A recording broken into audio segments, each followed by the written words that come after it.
Hello my lovely friends, and welcome to another video.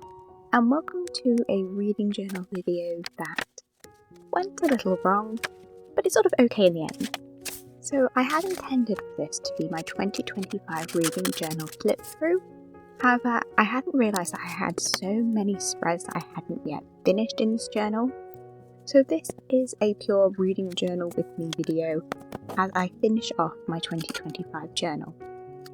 In probably 2 weeks, I will give you a full flip through and go through some of my favourite books of the year. I was going to do both in this video, but then I had some issues with my camera cutting out, and you're going to see a bit of a location change, and it was a bit of a stressful time, so I just decided to make 2 different videos. I hope you don't mind.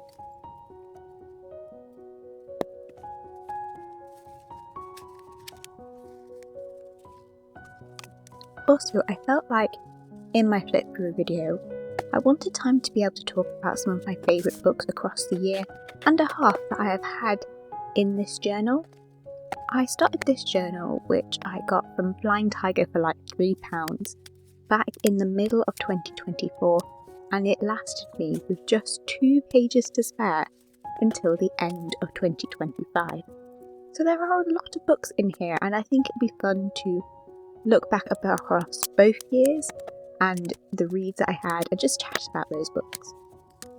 But not for this video. This video is about finishing off some of the spreads and finishing touches that I missed in my 2025 pages. This includes going back and adding in some of the book covers that I have missed. I love adding in book covers for my reading journal, as I find that sometimes I forget the title of a book, but seeing the cover can help me remember what the book is years later. I feel the same a bit about TV shows and films. Sometimes I will remember kind of like stuff from both seeing the poster and the name for, what it was actually about. Is that just like a me thing, or is anyone else a bit like that? I suppose it doesn't help that there are a lot of books with quite similar titles. Well, that's my excuse anyway. I print the book covers just on a normal printer.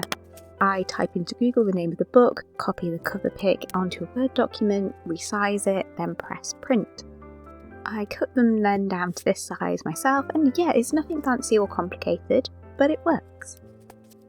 What is a bit more fancy is my mood board spreads. These are decorative pages that I give to a book that I really enjoyed. We have a few of these to catch up on today, and the first is Wildwood Dancing by Juliet Merilia. This novel is a retelling of the 12 Dancing Princesses fairy tale, but set in Transylvania with this kind of really magical setting. Whilst this isn't my favourite of the Juliet Merilia novels I've read, it was still like a 4.5 star read. I just adore Juliet Merilia's writing style. It's luscious and so steeped with folklore that it's just perfectly my cup of tea. This is one of her YA novels, and at times our heroine did seem a bit young. It's like, I get your actions, girl, but why are you doing that? Just, girl, just pause and think about this all for a minute. But I did still enjoy it. I believe that I've given all of Juliet Merilia books that I've read last year a mood board spread, and I just adore them. She's just become a new favourite author for me, which is exciting. I love when you find a new favourite. For my mood board spreads, I tend to head to Pinterest and search for images that make me think of this novel. I sometimes look up what aesthetic mood boards other people have created for the book.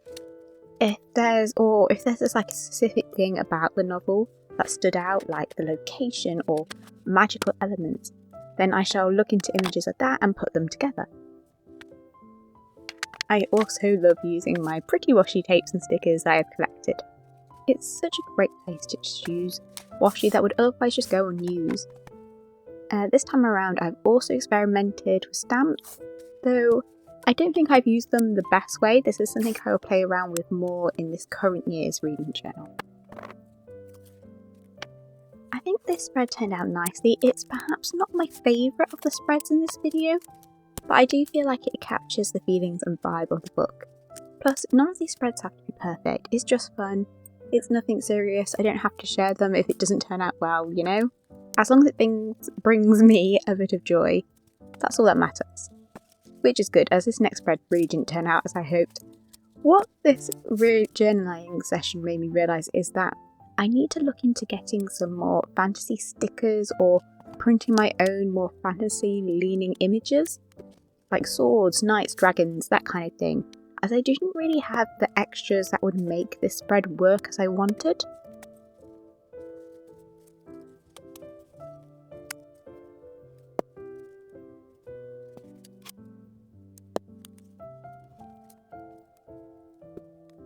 This spread is for Eragon, which is a YA fantasy series that is very popular, or at least was when I was a kid, and it follows a dragon rider in a world where dragons haven't been seen for a long time. There's more to it than that, but I won't spoil it for anyone who hasn't read it. It is wonderful, a truly spectacular fantasy, and I cannot wait to read the rest of the books in this series.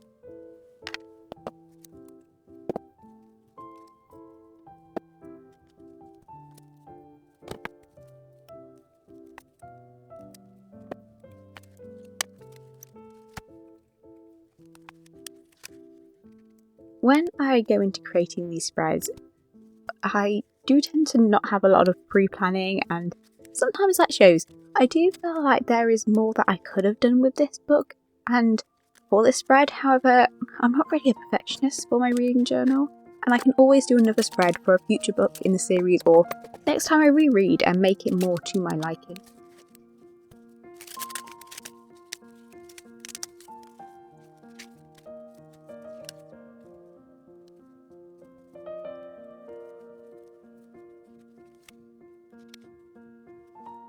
Do let me know if you've read any of the books that appear in my journal.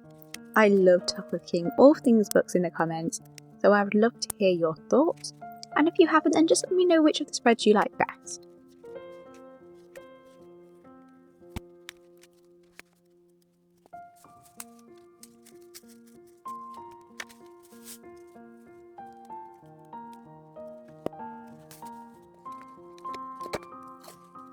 Moving on to another Juliet Meridian novel, and I'm so happy with how this spread turned out, but obviously we're not there yet.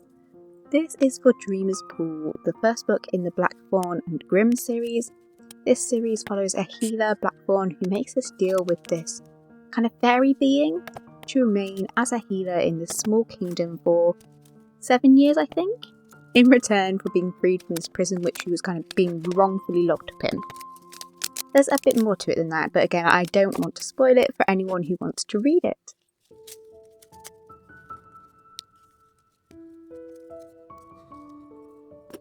For this spread, I really went all out for the magical healer aesthetic and also tested out some of my darker washi tapes, which I don't use as often.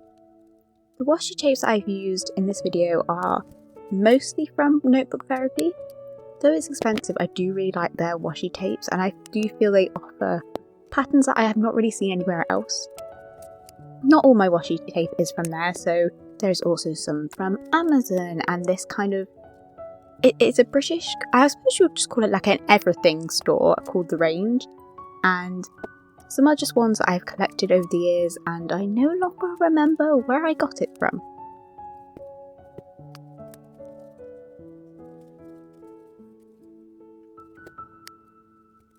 I once again tested using stamps for this spread, more just as like a background layer, and it did work. I do feel, like I said earlier, that this is something I want to play around with, because I do like stamps, and I've seen some other journalers using stamps in their journals in really creative ways, so I do want to test them out, but I just haven't quite got the hang of them yet.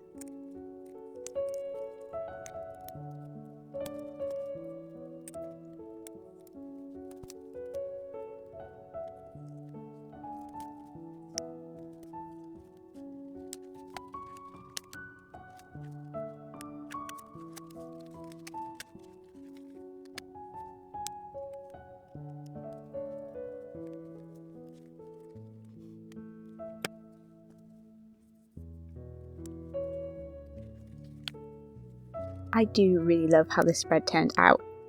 I feel it really gives the vibes of the book, and yeah, I was just very happy with how this spread ended up and also how the next spread turns out. So let's continue on to that.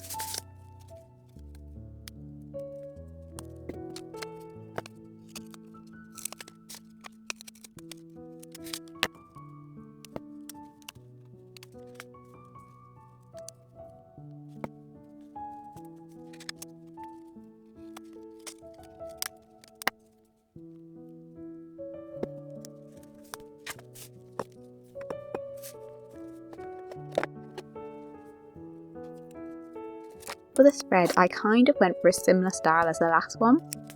This is for Hemlock and Silver, and this is a dark Snow White retelling.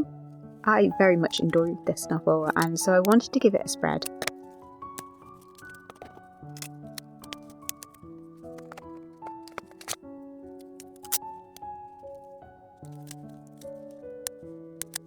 In the novel, we are following another kind of healer, but she only works with poisons.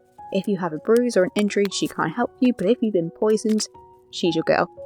And so I wanted once again to go for that kind of fantasy healer imagery.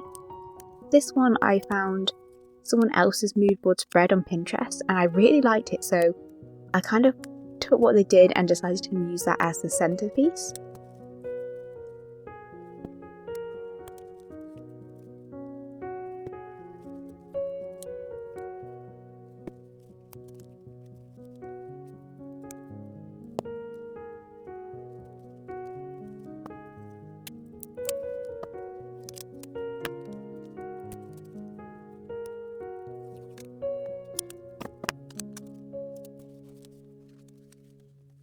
I'm so happy with how this spread turns out, and it's a shame that you're going to see in a minute, but when I go to give you a flip through of what we worked on today, my camera cuts out right before this spread. It's typical and I wasn't able to refilm it, so this spread will be missing in the flip through, so I can't show you it in a bit more detail. But when I do the whole book flip through, I will make sure to give you a close up of this, as I'm super happy with it and it's one of my favourite spreads.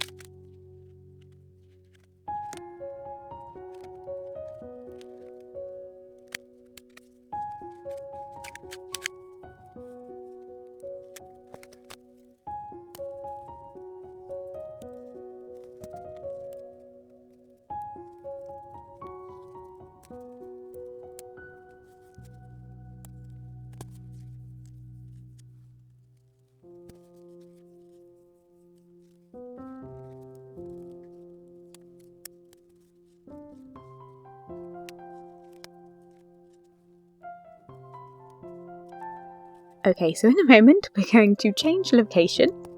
I was at my friend's and realised that the final flip through hadn't been filmed. I tried to film another one, but as I said, my camera was messing me about, so it does cut off.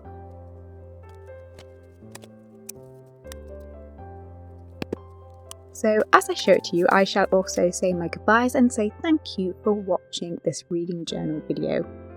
It ended up a bit of a mess, but I do hope you enjoyed it.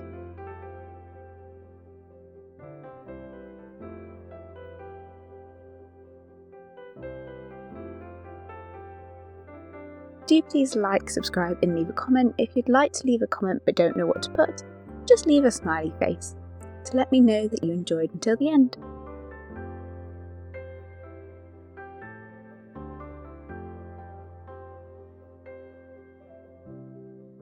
Until next time, my lovely friends.